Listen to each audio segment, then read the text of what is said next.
မိနစ်လောက်ကြာ9:50လောက်စထွက်တယ်နော်တော်တော်များများလူကြီးများများပါတယ်ကျွန်တော်ဒီကနေကျွန်တော်တို့အခုကနာဘူရီကနေကချနာဘူရီကြီးကိုစီးရရင်အခု9:45ဆိုရင်သူ10ခွဲလောက်ရောက်မယ်လို့တော့ကျွန်တော်တို့ရေးထားတယ်ဗျာတကယ်လို့ချိန်ခွဲရောက်မလားမရောက်မလားဆိုတော့ကျွန်တော်တို့ထပ်လက်ပြီးပြင်ပြမယ်အဲ့တော့ကျွန်တော်တို့ကရထားတော့ဒီမှာကြောင်ကြောင်ကြီးပဲဗျာနော်ဟိုတယောက်ကိုတစ်ခုံလုံးပဲထိုင်ရတယ်တယောက်တစ်ခုံထိုင်ရတယ်နော်ကျွန်တော်တို့ဒီကဘာချဲလေးဆိုတော့ဒီချမ်းကိုတားတယ်ကျွန်တော်တို့ကတော့ကျွန်တော်ရန်ကုန်မန္တလေးစစ်သားရထားပုံစံမျိုးပဲနော်ဒါပေမဲ့အချိန်ပုံများလားနေလာတာတော့မသိဘူးဒီကလက်မှတ်ဝယ်ရတယ်ဒါပေမဲ့လက်မှတ်ဝယ်ရပြီမဲ့ဘာဖြစ်လဲဆိုတော့ကျွန်တော်တို့ဒီမှာသွားလမ်းပေါ့နော်လက်မှတ်တွေဝယ်ရတယ်ဆိုပေမဲ့ဘာဖြစ်လဲဆိုတော့ခုံနံပါတ်နဲ့မဟုတ်ဘူးအဆင်ပြေတဲ့နေရာကိုတက်တာနော်အဆင်ပြေတဲ့နေရာကိုထိုင်လို့ရတယ်ထိုင်တာလည်းတယောက်ကိုကြည့်လို့ရတယ်တယောက်ကိုတစ်ခုံလုံးပဲနော်တယောက်တစ်ခုံလုံးနဲ့ပဲထိုင်ကြတယ်နော်ဒီလိုကျွန်တော်တို့ခုံနံပါတ်ဒီမှာလေးနဲ့နှစ်ခုနှစ်ယောက်တစ်ခုနှစ်ယောက်အဲ့လိုမျိုးမဟုတ်ဘူးလူလည်းပေါ့နဲ့အကုန်လုံးတက်တော့တက်တာပဲနော်အဲ့ဆိုကျွန်တော်အခုလိုကြည့်ရတာကျွန်တော်တို့အခုလက်ရှိရတက်သားကုန်ပေါ့ဗျာ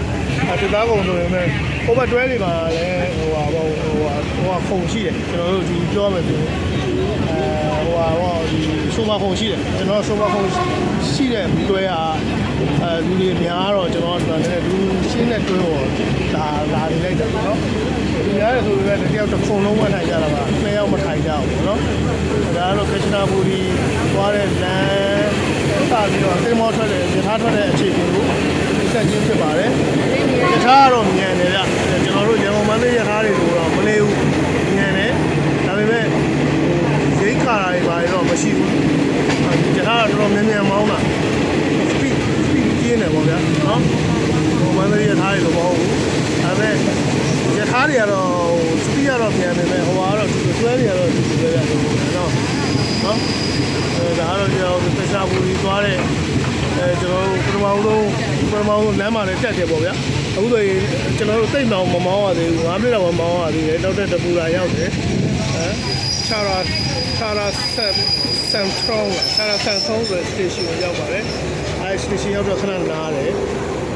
ဒါဘူရာရောက်ခဏရက်ပြီးဆက်ပြီးပန်းဝင်ထားလမ်းတော့ရှောက်မှာပန်းလေးတွေတက်